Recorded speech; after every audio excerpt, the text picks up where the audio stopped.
ఓం విఘ్నేశ్వరాయ నమ. ఓం శ్రీ సరస్వతీదేవియే నమ. ఓం శ్రీ గురుభ్యో నమ. శ్రీ గురుచరిత్ర 13వ అధ్యాయము. శ్రీ గురుని కథ శ్రద్ధగా విని నామధారకుడు ఇలా అన్నాడు. స్వామి, ఈ గురుచరిత్ర ఎంత విన్నా తనివి తీరటం లేదు. నా పరిస్థితి లేత పచ్చికను చవి చూసిన ఆకలిగొన్న ఆవు వలె ఉంది. నేను ఎంత అల్పజ్ఞానుడనో నాకిప్పుడు తెలుస్తుంది. అజ్ఞానం వలన భ్రష్టుడనై నేనే వెనుక కష్టాలు కొని తెచ్చుకున్నానని తెలుసుకున్నాను. అజ్ఞానాంధకారములో దారి కనిపించకున్న నాకు జ్ఞానజ్యోతి అయిన మీరే శ్రీగురుని చూపించారు. మీ రూపంలో శ్రీగురుడే నన్ను అనుగ్రహించారు. మీరు చేసిన మేలుకు నేనెప్పటికీ మీ రుణం తీర్చుకోలేను. కల్పవృక్షానికి చింతామణికి జ్ఞానమిచ్చిన వారికి ఏం చేసినా ప్రత్యుపకారం చేయగలము.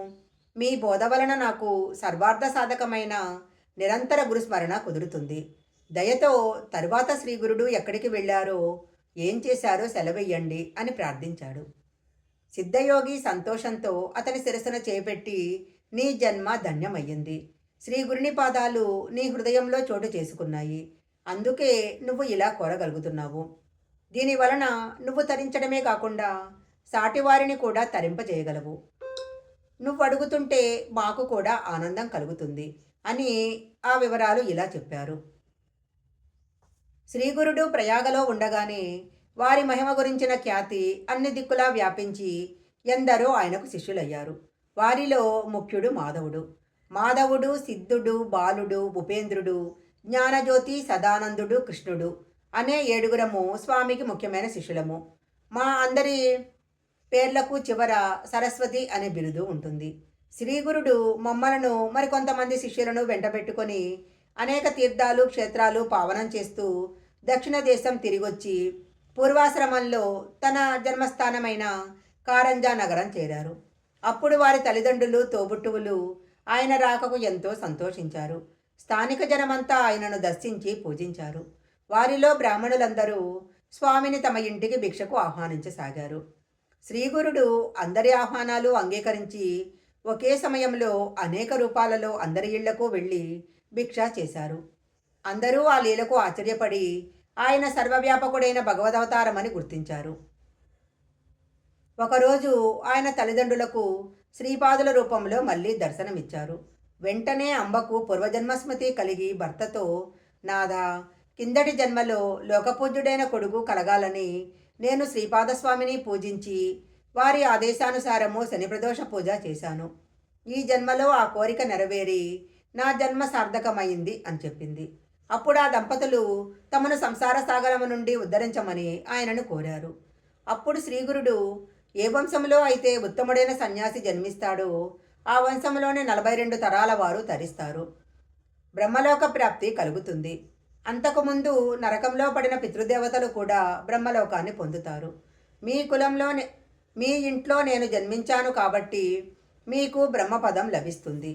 మీ పిల్లలు పూర్ణాయుష్మంతులై అష్టైశ్వర్యవంతులై సుఖంగా జీవిస్తారు. మీరు వారి బిడ్డలను మనమలను చూడగలుగుతారు. చివరి దశలో క్షేత్రాలన్నింటిలోనూ ఉత్తమమైనది, వేదాల చేత కీర్తింపబడినది అయిన కాశీలో మీరు నివసిస్తారు. మీకు ఎలాంటి చింత అవసరం లేదు అని అభయమిచ్చారు. అప్పుడు పూర్వాశ్రమంలో స్వామివారి సోదరి అయిన రత్న ఆయనకు నమస్కరించి, స్వామి, నాకు కూడా సంసార తాపత్రయాన్ని తొలగించి నిర్లిప్తత ప్రసాదిస్తే తపస్సు చేసుకుంటాను అని ప్రార్థించింది.